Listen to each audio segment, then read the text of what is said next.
What is the best way to let your guests know they have overstayed their welcome?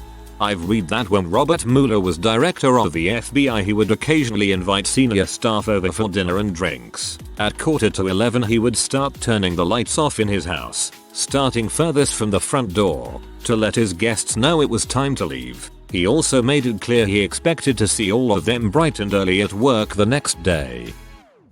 My dad's best friend has a story. One time when I was young he was over at our house and we were all watching a movie. At some point my dad got tired and went to bed. In the morning, he asked us what time his friend had left. Mum didn't know because she went to bed a bit after he did. So they asked my sister and I, but we went to bed too. Dad called his friend to apologize and ask what time he left. He said not to worry, but when the dog went to bed too he figured it was time to go home. I can just imagine him sitting there watching the TV and realizing that something is not right. My friend's son said to me, "Why are you still here? You've been here a very long time." She still gets embarrassed when I mention it. I thought it was adorable in its directness. I ask this to myself every time Imondra did at 4 in the morning. My father-in-law used to have a big red exit light, like you see in movie theaters, installed over the front door that he would turn on silently when he wanted to go to bed. Well, it's about that time that I usually beat my meat and go to bed. Unless of course you wanna stay and help. Start throwing their stuff out of the house, shoes, coats, or alternatively ask them to go check if the porch light is working and then lock them out when they step out. I love the second idea. I suggest dropping subtle hints. Light a candle and ask them if they think it smells like "get the heck of out my house." Tell them that your downstairs bathroom is broken, but if they need to go there's another bathroom down the hall. Out the front door, directions to their own house. Directions to bathroom in their own house. Call animal control while in the room with them and describe to them the large animal in your house that's eating your food and sitting on your furniture. Give this man a medal. I usually just say something like, "I'm going to bed. You don't have to go home but you can't stay here," and then I get up and motion them towards the door.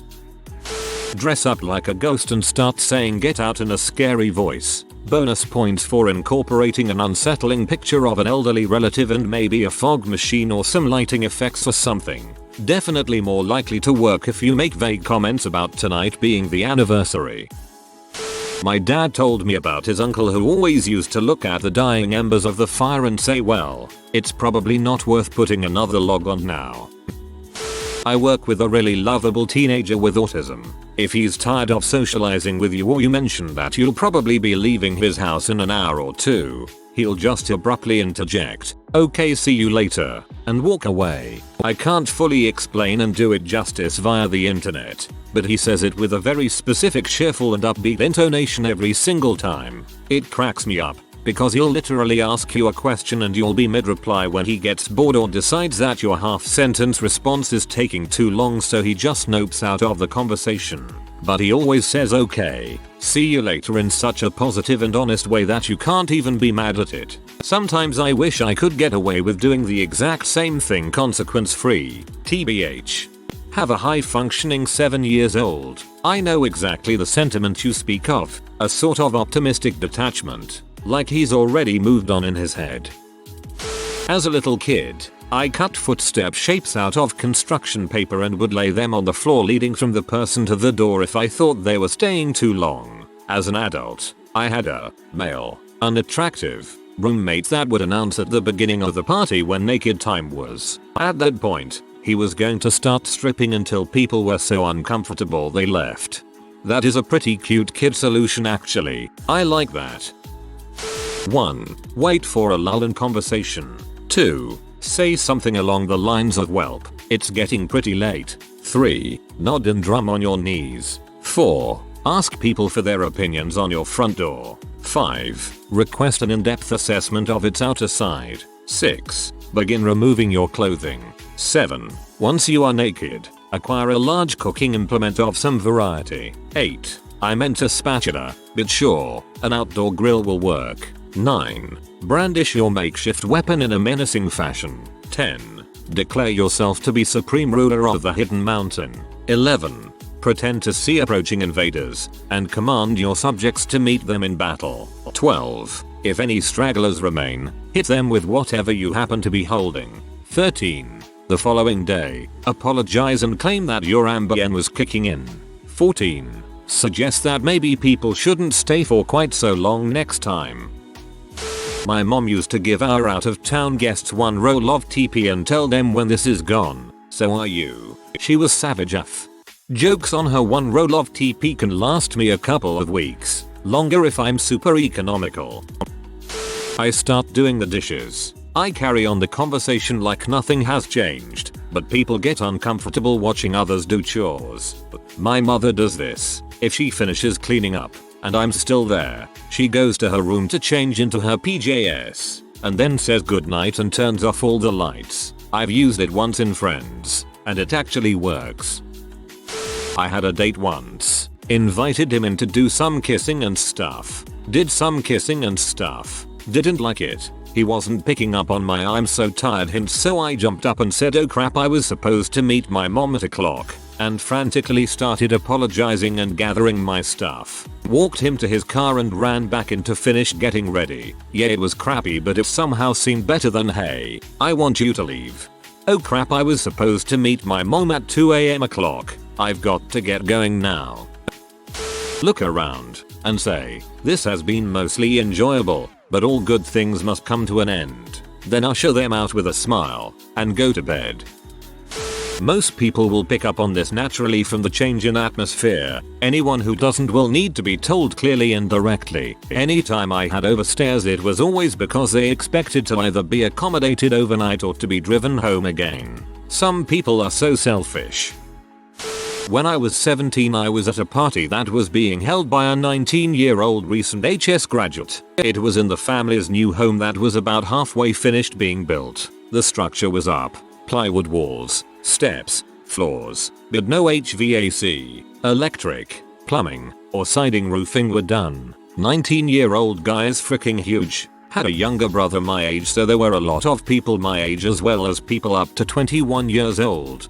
Big dude yells out loud at 2 AM for everyone to get the frick out. A few people left, but the majority ignored him. This was no dude to frick with. 19-year-old guy disappeared. Then 5 minutes later I hear a shotgun go off. 19-year-old dude is standing on the top floor balcony overlooking the majority of the party. Some were on the top floor too. There is a hole in the roof directly above him. He screams, "Get the frick out now," and pumps the shotgun during a dead silence. House emptied out in less than 20 seconds. 19-year-old dude became a cop in the next town over not long after that.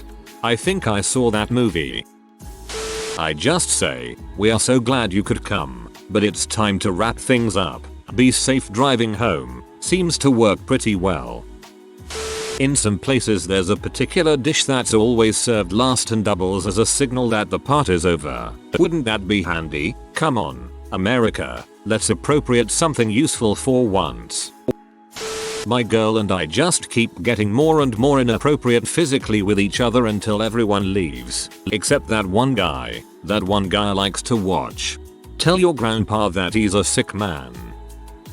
I had a friend that used to randomly stretch out in his chair, look at everyone and say, "As soon as you guys leave, I'm going straight to bed." That meant get the heck out. It was crappy though, because he would invite you over thinking it was a big party, get everyone drunk and then say that. So then you're like, "Hey man, can I sleep on your couch?" And he would say no. I used to hang out at a bar that had a get the frick out bucket. It was a bucket for washing tables that had get the frick out on the side, and they would throw it on the table so it splashed a bit. We never argued with the bucket. My aunt and uncle had people that would constantly drop in unannounced, just in time for dinner, and then wait until very late before leaving. They'd never offer to help with things like dishes, cleanup or prep work. They'd just show up to eat dinner and drink after dinner drinks. When my aunt decided enough was enough, she made sure the guests were able to see her put the dinner plates on the floor for the dogs to lick clean, and then put them immediately back in the cupboard. The guests stopped coming for dinner.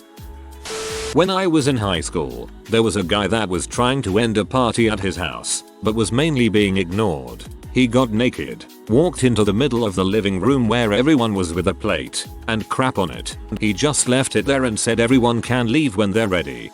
Party pooper. I once read that Carrie Fisher kept a copy of the Star Wars holiday special that she'd put on whenever she wanted guests to leave. I don't know if that's true, but it certainly sounds like something she would have done. I'm definitely going to remember this one. That's a good idea. Be honest. Say something like, hey, so we are very glad you visited, and just so you know, you are always welcome at our house. We do however have many errands to run and many things to take care of, and it becomes difficult to do so when you have guests over. We should plan out another visit perhaps on the oncoming holidays. God, that's a long goodbye. I usually resume my normal activities, like walking around naked or yelling at those dang birds who chirp all goddamn morning. Just push them out the door and say, glad you got the hint, and you continue to push them with the force of an elephant running at full speed. If they're close friends or family, they very likely have a good sense of when to leave and don't need to be told. In general, it's rude to tell your guests they should leave. The Russians have a funny saying for such occasions. Translated in English here: dear guests, haven't you gotten tired of the hosts yet? I just tell people I am tired and it's time for them to leave. I do the sorry to break up the fun, but I'm tired and we're going to have to continue this get together on another day.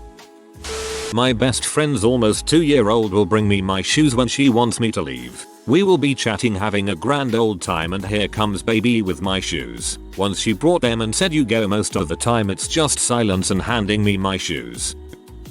One time I was hanging out with a crush. I had only been there about an hour, but I guess I just annoyed the crap out of him. He stomped into the room and announced he was going to make himself a sandwich. I said that's okay, I did not need a sandwich. He then proceeded to yell, I don't have enough ingredients for you.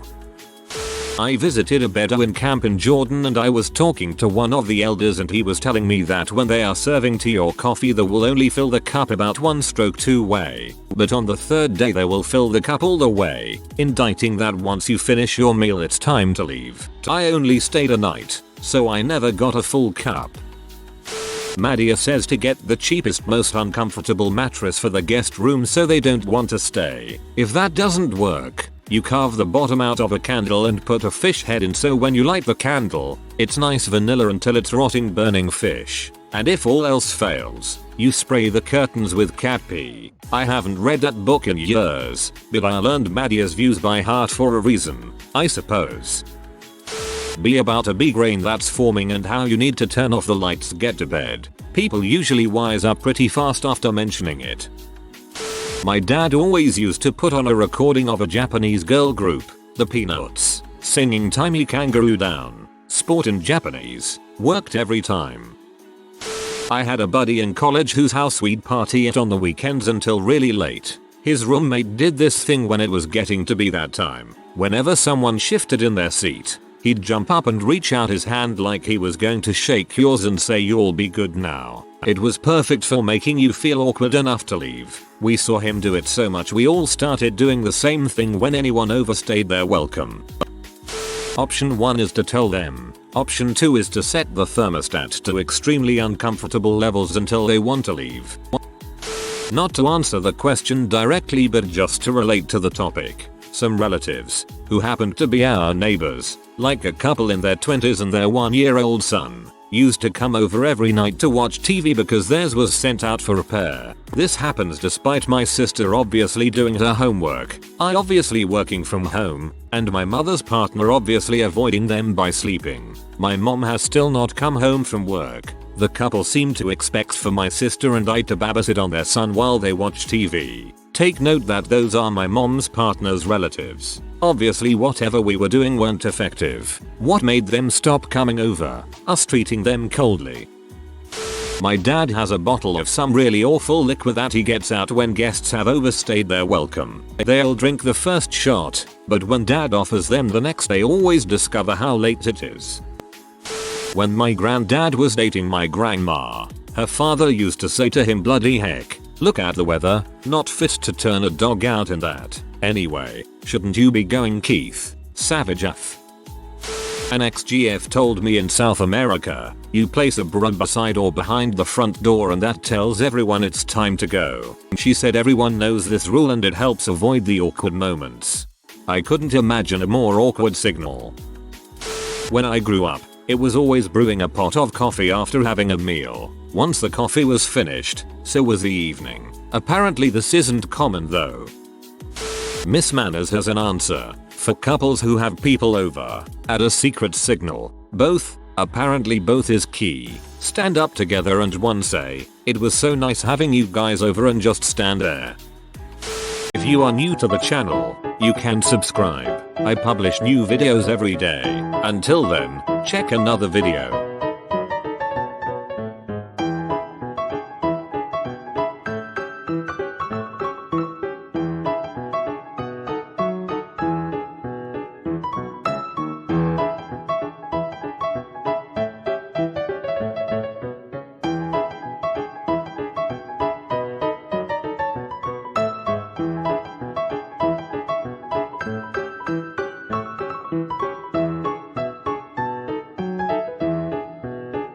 Bye for now.